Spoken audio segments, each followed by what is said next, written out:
Yeah, so can you see the slide? Yes, we do. Yeah, great. So let us start. And starting with the first slide about digital competencies. So we had a hard talk about what digital competencies should teacher or learner have and what are the most important competencies. And during this discussion, we decided upon the following competencies that for the teacher, among them there are planning skills, because the teacher needs to understand how to create the class, how to move everything around so that the experience of their students is the best of the best. Yeah. Then organizational skills is the same, because we do not need only to organize the class, but we need to organize the process of learning itself. Then the feedback skills, which are very important too, because if we cannot create the atmosphere where everyone can give free feedback, where we can give this feedback to our students, I suppose that we would have not the atmosphere of learning and not the atmosphere of, let's say, friendship, but we may just spoil the process and go over with nothing in the heads of our learners and in our heads as well. Then project management skills, we also suppose that they are yeah, they're an essential part of any teacher, because if you know how to create projects, if you know what the project is, if you know the phases of the project, if you know how to make objectives, especially with the smart way, so we suppose that this is going to lead us to a successful class planning, at least. Then, how did we improve these skills and these competencies?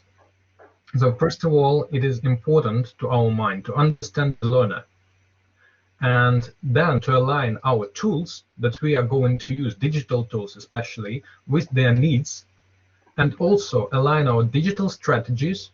And by digital strategies, we do not suppose like digital tools only, but how we work with these tools and how we apply these tools to our process of learning with our educational process. So this is the main idea about the digital competencies of a teacher.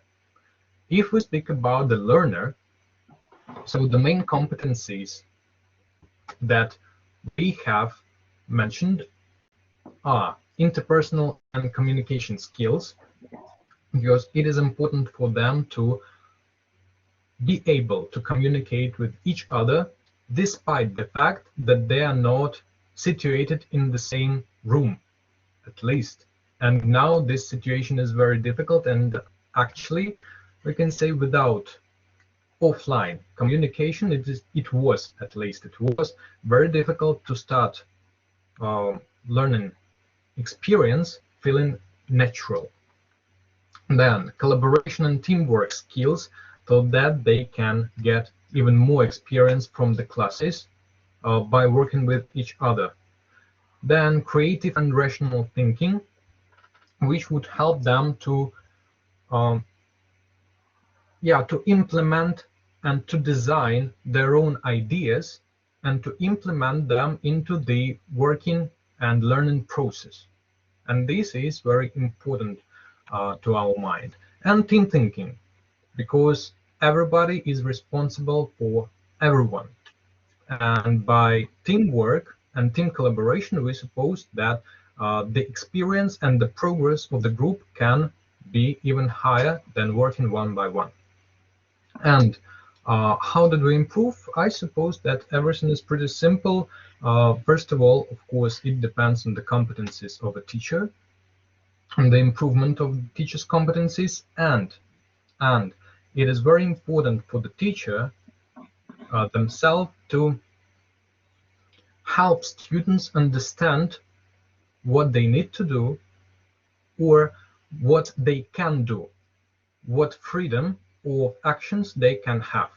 So this is the main idea of the competencies and the improvement. Next, let's speak about the assessment practice of our students and the experience of assessment practice. So first of all, yes, the adoption of assessment. We decide that comparing our experience of each member of our group, we have found that we have similarities. Of course, we use Moodle platform, we use quizzes, we use forums, we use different collaboration services like Padlet, and we of course use social media in order to get closer to our students. Then we do not only assess students, but we collect their needs in order to modify the further classes. To our mind, this is very important. And one interesting idea is that, first of all, we do not need to get the students out of the internet, out of the digital era. For example, we do not need to move them from social networks. We do not need them to move them from Instagram, for example. Yeah, but we can implement this environment, the digital environment of our students, to our learning practice. Like, for example, you can see on the slide, we may have assessments done using the Instagram stories, or we can have lecture using the new social network like Clubhouse. So this is possible, and I suppose, and we suppose, what is more important, that this can be a good start to modify the further classes. And of course, the use of project approach to assessment, like portfolios, projects, etc., which is helping us, again, to assess our students, but not by their theoretical knowledge, but the application of their knowledge to practice. And about the provision of feedback and input, of course, we motivate our students to write their electronic diaries, free writing, in order to express their opinions. Also, we have different groups in social networks where we can discuss the topics considering our subject. We can discuss new interesting ideas and news that they can see all over themselves. This means that this way we can connect our classes and the environment of our students as well. So this is about the assessment. And finally, the third slide, and the new approaches. These are 6 competencies that we believe need to be brought up in our students. They need to have these approaches in order to communicate, in order to work well. But what is more important is that the task of us as lecturers or as teachers is to use digital means and computer support and teaching methods in order to let our students, first of all, collaborate with people who do not share their location, and communicate, let them communicate, and let them empathize with people who have perspective different from theirs. So that, teamwork and collaboration. Then they need to be able to curate and create content relevant to real-world issues. That means that, again, content creation, which is very important in competencies-based approach. The next point is that they need to reflect on and take responsibility for their learning and that of others, organize their time and tasks to learn independently, and of course, maybe the easiest one for the students is to leverage digital tools to support and show their learning. But at the same time, I suppose that all of these approaches and all of these competencies can be pretty easily raised in our students and in us. So this is not the problem. It is just a matter of time and a little bit of hard work from our point of view. So this is all. Thank you very much. Thank you, Vlad. That's a very comprehensive overview. Again, I think a lot of interesting thoughts shared here. I will, like I did for all the other groups, first leave it to the participants if they would like to react.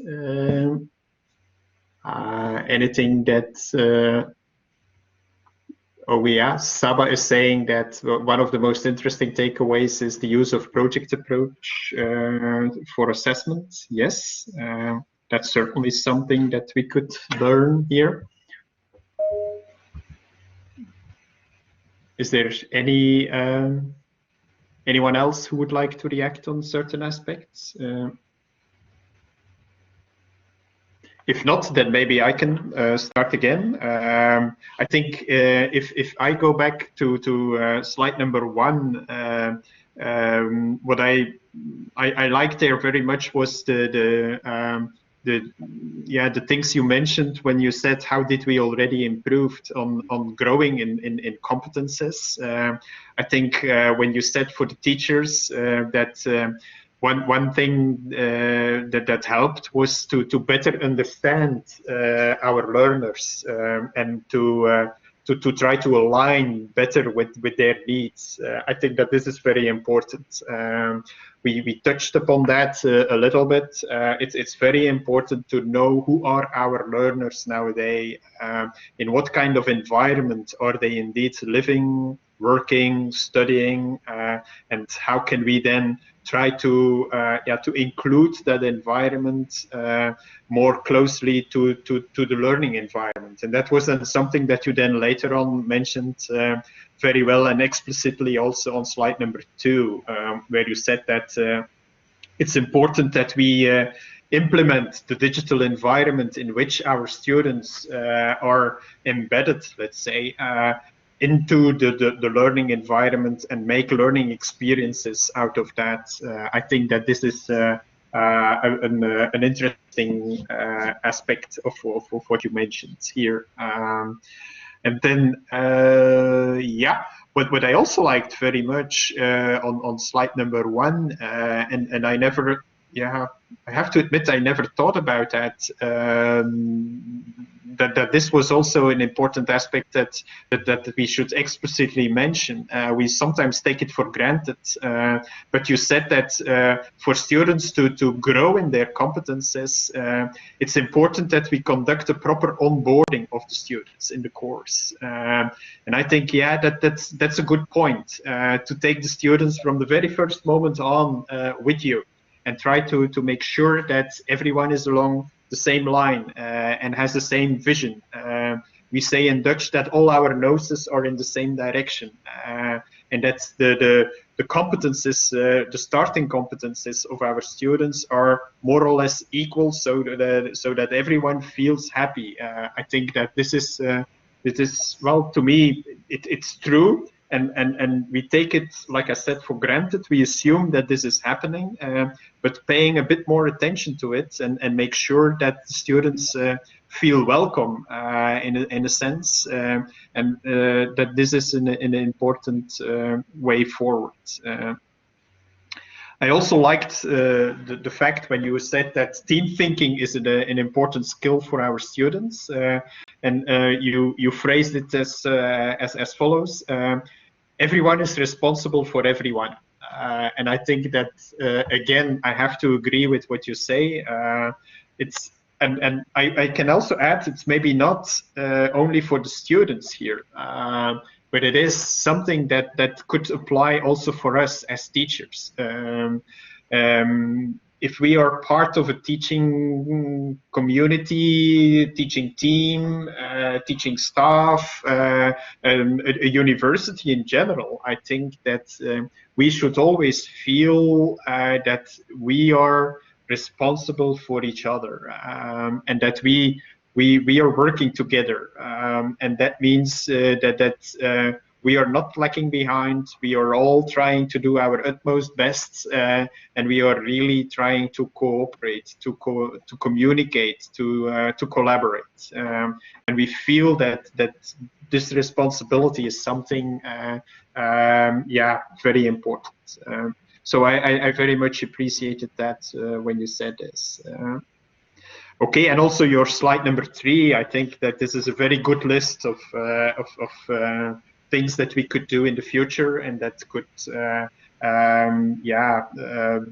be very important for all of us. I think you mentioned that this was for the students to a certain extent, but again, I think that all these good advices could also be applied to us as teachers. So that would be my comments on your presentation. Yeah, and I see Chris want to react. Yes, please, Chris.